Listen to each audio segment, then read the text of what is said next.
प्रसारित करत आहोत शेतकरी बांधवांसाठी कार्यक्रम शेत शिवार.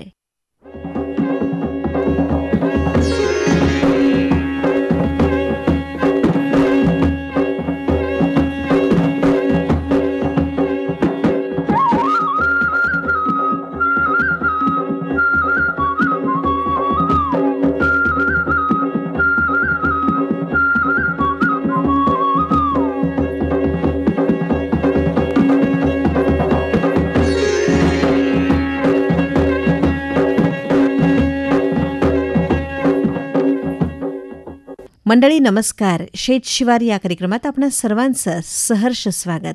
मंडळी, आजच्या कार्यक्रमात आपण कसुरी मेथी लागवड तंत्रज्ञान या विषयावर डॉक्टर उल्हास पाटील कृषी महाविद्यालयातील उद्यानविद्या विभागाचे सहाय्यक प्राध्यापक करण बनसोडे यांची किशोरी वाघुर्दे यांनी घेतलेली मुलाखत ऐकणार आहात. मंडळी नमस्कार. मंडळी, आज आपल्या स्टुडिओत प्राध्यापक करण बनसोडे आलेले आहेत. आज आपण सरांशी चर्चा करणार आहोत कसुरी मेथी लागवड तंत्रज्ञान या विषयावरती. सर नमस्कार, आपलं स्वागत आहे. नमस्कार मॅडम. सर, सगळ्यात सुरुवातीला आपली देशी मेथी आणि कसुरी मेथी यांच्यामधला नेमका फरक आपण काय सांगाल? तर देशी मेथी ही प्रामुख्याने आपण हिरवी पालेभाज्या म्हणून खातो. हिचं शास्त्रीय नाव आहे की ट्रॅगोनेला फोइनम ग्रॅक्कम. ही जी मेथी आहे तिला आपण हिरवी भाजी म्हणून लगेच खाऊ शकतो किंवा तिला काहीच प्रक्रिया करण्याची गरज नाही. पण जी मेथी वाळवून अगदी छोटासा चुटकीभर मसाला म्हणून जी वापरली जाते ती आहे कसुरी मेथी. हिचं शास्त्रीय नाव आहे ट्रॅगोनेला कोर्निकुलाटा. या दोन्ही मेथी एकाच कुळातील असल्या तरी कसुरी मेथीची ओळख खास आहे. ही मेथी खास करून मसाल्यांमध्ये वापरली जाते. आज जर आपण विचार केला तर कसुरी ही मेथी वेगवेगळ्या नावांनीही ओळखली जाते. भौगोलिक मानांकानुसार याला चंपा मेथी देखील म्हणतात. चंपा मेथी असेल किंवा पान मेथी आणि नागोरी मेथी. आता नागोरी हे नाव कसं पडलं असेल तर समजून घेऊ. कारण या मेथीचं मूळ आणि जास्त उत्पादन हे राजस्थानमधील नागौर या जिल्ह्यामध्ये होतं. या भागातील नैसर्गिक आणि भौगोलिक परिस्थितीमुळेच या मेथीला एक विशिष्ट चव आणि तीव्र सुगंध मिळाला आहे. म्हणूनच ह्याला नागोरी मेथी म्हणतात. आणि ही कसुरी मेथी आहे ती कसुरी मेथी कसं नाव पडलं तर कसूर ह्या गावावरून हे आधी पंजाबमध्ये हा भाग यायचा. पण भारत आणि पाकिस्तानच्या विभाजनानंतर हे पाकिस्तानमध्ये आहे. तर कसुरी या ठिकाणी जी होणारी मेथी आहे तिला आपण विशिष्ट असा स्वाद आणि विशिष्ट असा सुगंध आहे आणि त्याचवरून हिला कसुरी मेथी असं म्हणतात. आणि या दोघांमधला अजून एक फरक जाणून घ्यायचा असेल, जी देशी मेथीला जी फुलं येतात ते पांढऱ्या रंगाचे असतात आणि कसुरी मेथीला जी फुलं येतात ती पिवळ्या रंगाची असतात.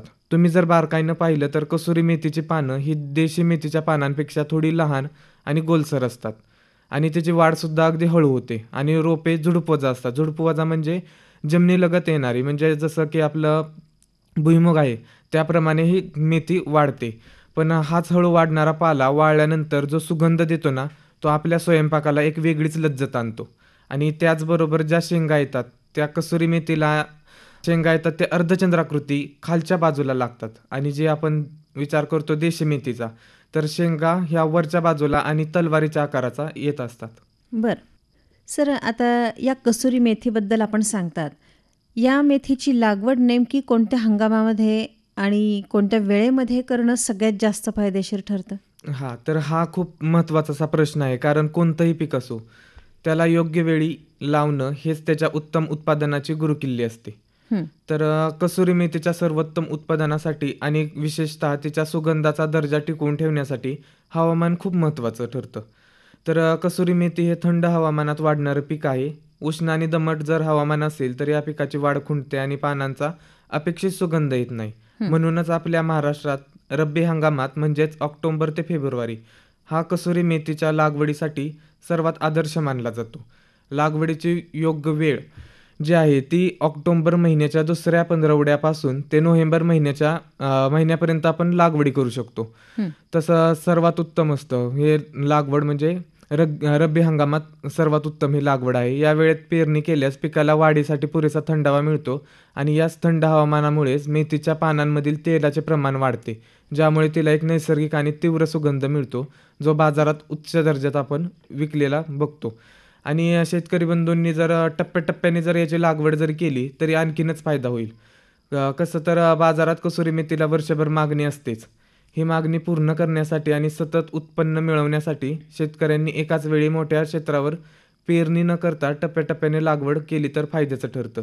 तर याचं नियोजन तुम्ही बघा, तर ऑक्टोबरपासून जर सुरू करून फेब्रुवारीपर्यंत जर दर 15 ते 20 दिवसांनी लहान लहान तुकड्यांवर पेरणी आपण करू शकतो. यामुळे तुमचे उत्पादन सलग 2 ते 3 महिने बाजारात उपलब्ध राहील आणि मागणीनुसार पुरवठा कायम राहिल्याने बाजारातील अस्थिरतेचा धोका कमी होईल आणि तुम्हाला स्थिर नफा मिळेल. बरं. सर, आता या कसुरी मेथीची लागवड आपण कोणत्या हंगामात आणि कोणत्या वेळेला करावी हे सांगितलं. हो. कोणत्या पद्धतीनं ही लागवड करायला हवी जेणेकरून उत्पादन चांगलं मिळेल आणि व्यवस्थापन सुद्धा सोपं होईल? तर हा प्रश्न नवीन शेतकऱ्यांसाठी खूप महत्त्वाचा आहे. कारण पेरणीच्या पद्धतीवरच पिकाची उगवण, वाढ आणि काढणीची सुलभता अवलंबून असते. तर कसुरी मेथीची लागवड प्रामुख्याने 2 पद्धतीने केली जाते. पहिली म्हणजे सपाट वाफ्यावर लागवड आणि दुसरी म्हणजे सरीवरंबा पद्धत. तर पहिली आहे ते सपाट वाफ्यावर लागवड. करताना जमिनीची चांगली मशागत केल्यानंतर 3 बाय 2 मीटर आकाराचे सपाट वाफे आपल्याला ट्रॅक्टरच्या साहाय्याने पाडून घ्यायचेत. आणि बियाणे हाताने फेकून म्हणजे ब्रॉडकास्टिंग मेथड जे आहे ते आपण वापरले तरी चालते. पण यामध्ये पेरणी करताना बियाणे एकसारखे आणि पातळ सोडणे खूप महत्त्वाचे आहे. कारण आपण हाताने फेकतो त्यामुळं एकसारखं बियाणं पडत नाही. जेणेकरून झाडांमध्ये योग्य अंतर राखलं जाईल. आणि कसुरी मेथीचं बियाणं खूप लहान असतं, म्हणूनच जर आपण यामध्ये बारीक वाळू किंवा शेणखत जर मिसळलं तर आणि हाताने फेकलं तर समान अंतरावर पडण्यास मदत होते. आणि ही झाली हाताने फेकून लावण्याची पद्धत. आणि दुसरी पद्धत म्हणजे सरळ रेषीय पद्धत. यामध्ये 2 ओळींमध्ये साधारणपणे 10 ते 15 सेंटीमीटर अंतर राखणं गरजेचं आहे. तर या पद्धतीत वेळेची बचत होते आणि कमी वेळेत जास्त क्षेत्रावर पेरणी करता येते. आणि तिसरी पद्धत झाली ते म्हणजे टोकन पद्धत.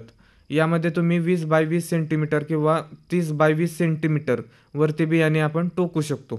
तर ही झाली कोणती, तर सपाट वाफ्यावर आपण ह्या 3 मेथडने सपाट वाफ्यावर लावून घेतो.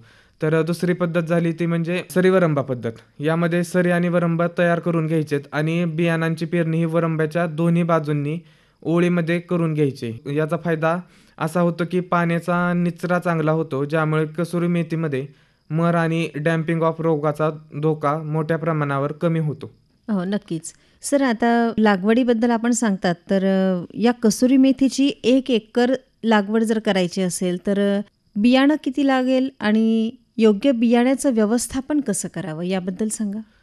तर बियाणं किती लागेल हे आपल्या लागवडीच्या पद्धतीवर अवलंबून आहे. बरं. जर तुम्ही टोकन पद्धतीने लागवड करत असाल तर तुम्हाला निश्चितच बियाणं कमी लागणार आहे. एकरी फक्त 1.5 किलो बियाणं लागेल. आणि बियाणं आपण बघितलं तर लहान असतं. आपल्याकडे जे देशी मेथी आहे त्याच्या बियाणांचा 1/4 भाग एवढाच हे कसुरी मेथीचं बियाणं असतं. तर लहान असल्यामुळे ते आपण बारीक वाळू किंवा शेणखत किंवा गांडूळ खत यामध्ये मिश्रण करून मगच आपल्याला लागवड करायची आहे. त्याच्यानंतर जर तुम्ही सरळ रेषीय पद्धतीने जर लागवड करत असाल तर बियाणं जास्त लागणार आहे आपल्याला आणि साधारणपणे 2.5 ते 3.5 किलो बियाणं आपल्याला हे लागणार आहे. बरं. आणि सर, पाण्याच्या व्यवस्थापनाबद्दल काय सांगाल? तर कोणतंही पीक घ्या, उद्यानवर्गीय पिकामध्ये पाणी हे महत्त्वाचं रोल असतं. कारण त्याच्यावरच आपलं पूर्ण यशस्वीता अवलंबून असते. पहिल्यांदा म्हणजे लागवड केल्यानंतर लगेचच आपल्याला पाणी द्यायची गरज पडते. लागवड केल्यानंतर पाणी दिलं की 8 ते 10 दिवसांनी आपल्याला ह्या पाण्याच्या पाळ्या द्यायच्या आहेत. म्हणजे जसं की जर हेवी सॉईल असेल तर आपल्याला पाण्याच्या पाळ्या ह्या कमी द्याव्या लागतील. आणि जर आपली लाईट सॉईल म्हणजे जर हलकी जमीन असेल तर पाण्याच्या पाळ्या ह्या जास्त द्याव्या लागतील. बरं. आणि ही लागवड करत असताना सगळ्यात जास्त उत्पन्न देणारं आणि उत्तम सुगंध देणारं वाण कोणतं आहे याबद्दल सांगा. तर विशेष करून यामध्ये भारतामध्ये 3 जाती आहेत. त्यामध्ये कसुरी सिलेक्शन आणि पुसा कसुरी या 2 जाती आहेत. त्या भारतीय कृषी अनुसंधान परिषद नवी दिल्ली यांनी विकसित केलेल्या आहेत. या जातीचं बियाणं जर शेतकरी बांधवांना हवे असेल तर त्यांनी भारतीय कृषी अनुसंधान परिषदेच्या वेबसाईटवर जाऊन संपर्क क्रमांक तिथे दिलेला आहे. त्यांच्याशी जर संपर्क साधून तुमच्या पत्त्यावर आपण मागवू शकतो. त्याचबरोबर हे झाली कसुरी सिलेक्शन आणि पुसा कसुरी या व्हरायटी. तर अजून तिसरी जे व्हरायटी ही राजेंद्र आबा ही डॉक्टर राजेंद्र प्रसाद कृषी विद्यापीठ बिहार इथूनच विकसित केलेली जात आहे. या जातीला प्रचंड फांद्या येतात आणि त्यामुळेच या पाल्याचं उत्पादन अधिक मिळतं. बरं.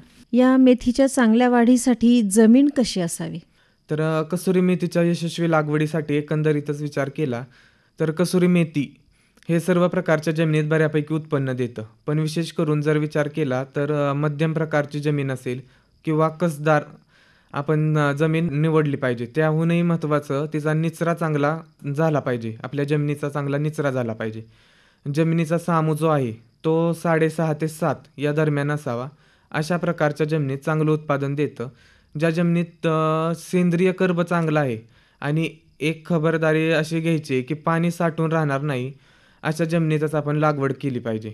चांगला निचरा होणं गरजेचं आहे. कारण की त्या कसुरी मेथीच्या मुळा ह्या आखूड आहेत आणि लहान असल्यामुळे लगेच सडून जाण्याची शक्यता असते आणि पिकांच्या मुळांना हवा देखील मिळत नाही.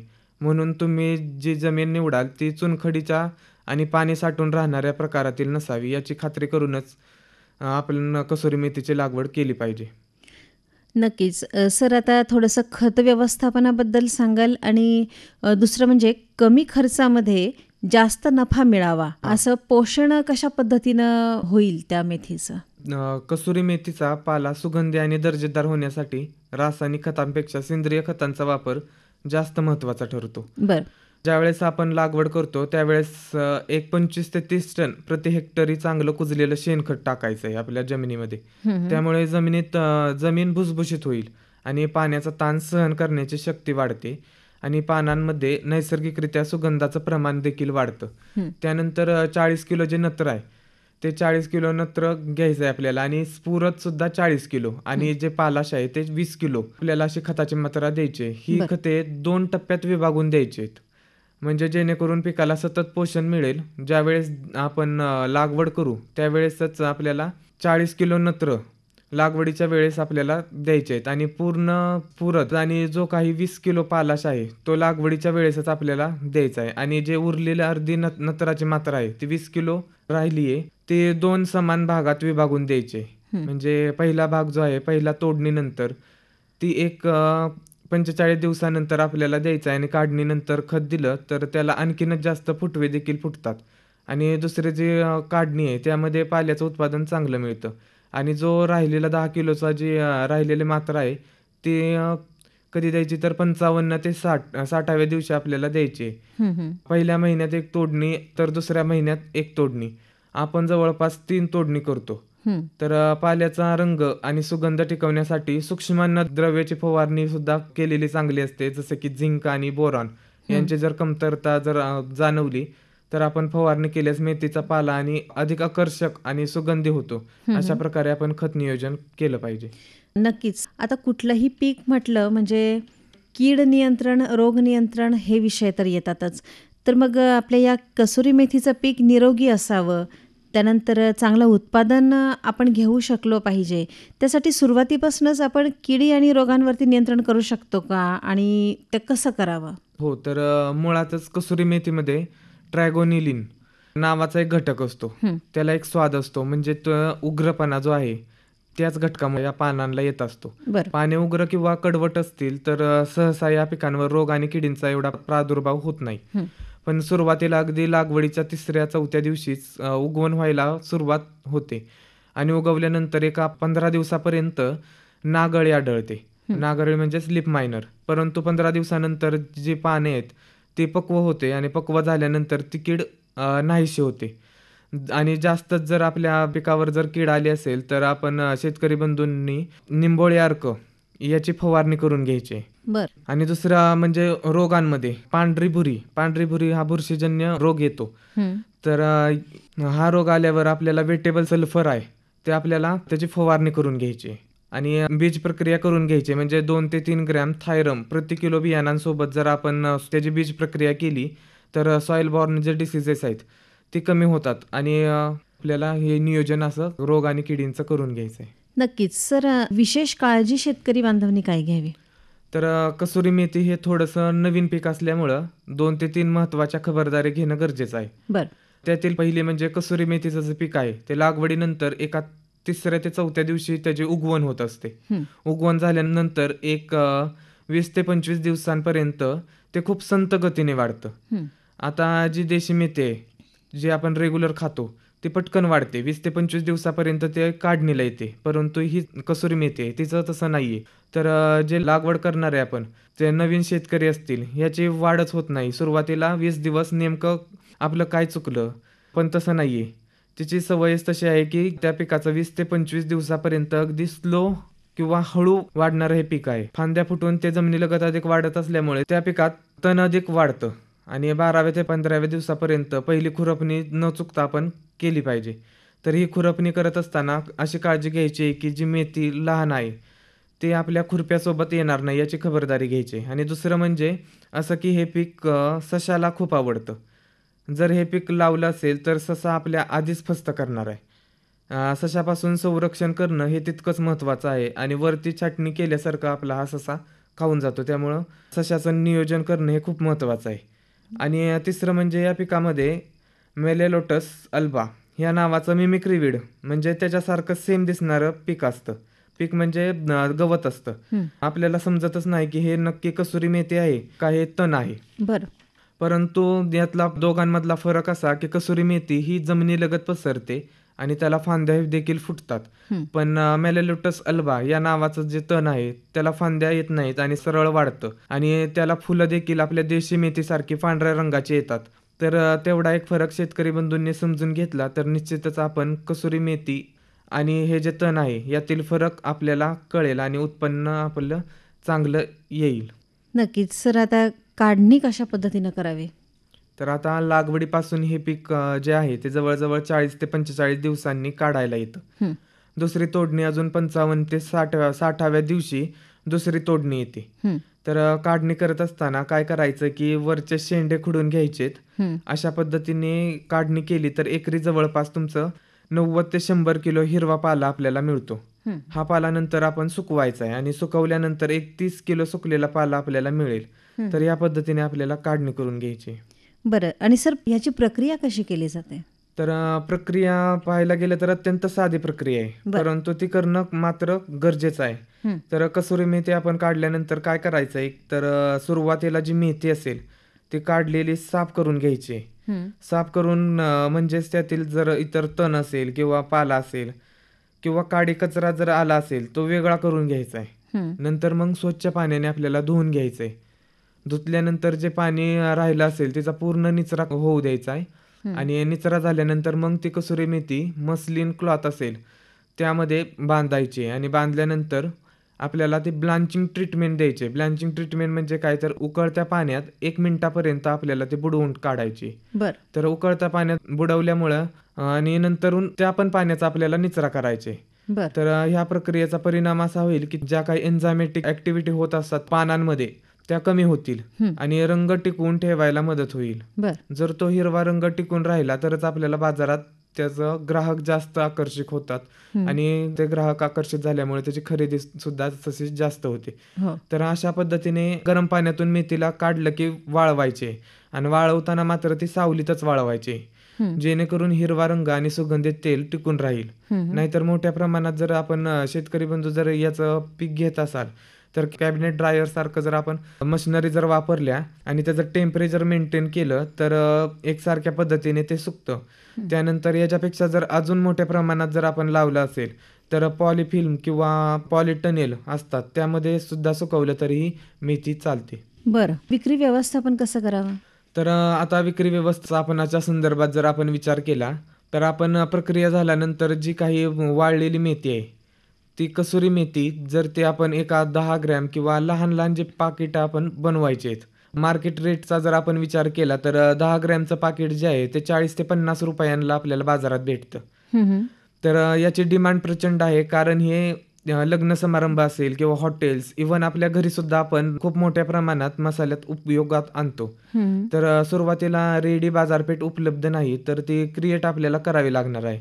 तर जसं स्थानिक बाजार असेल किंवा आठवडी बाजार किंवा आपण जे कृषी प्रदर्शनं किंवा शेतकरी मेळावे असतील अशामध्ये आपण विक्रीसाठी ठेवलं पाहिजेत किंवा महिला बचत गट असेल यामध्ये आपल्याला विक्रीसाठी आपण ठेवलं पाहिजे. बरं. सर, खूप छान माहिती आपण दिलीत आज कसुरी मेथीच्या लागवडीच्या संदर्भात. जाता जाता आपल्या शेतकरी बांधवांना आपण काही सांगू इच्छिता का? हो, आपण जे कसुरी मेथीचं जे लागवड करणार आहात तर गुणवत्तेशी तडजोड करायची नाही, म्हणजे फोकस ऑन क्वालिटी. हो. योग्य वेळी काढणी करायची. मेथीला फुलं येण्यापूर्वीच, म्हणजेच तिचा सुगंध सर्वाधिक असतानाच आपल्याला काढणी करून घ्यायची. आणि तिची जी पानं आहेत ते सावलीतच वाळवायचे. सूर्यप्रकाशात जर वाळवली तर तिचा नैसर्गिक रंग टिकून राहत नाही. आणि त्या पाल्यामध्ये कोणतीही माती किंवा काडी कचरा किंवा कीड लागलेली पाने नसावीत.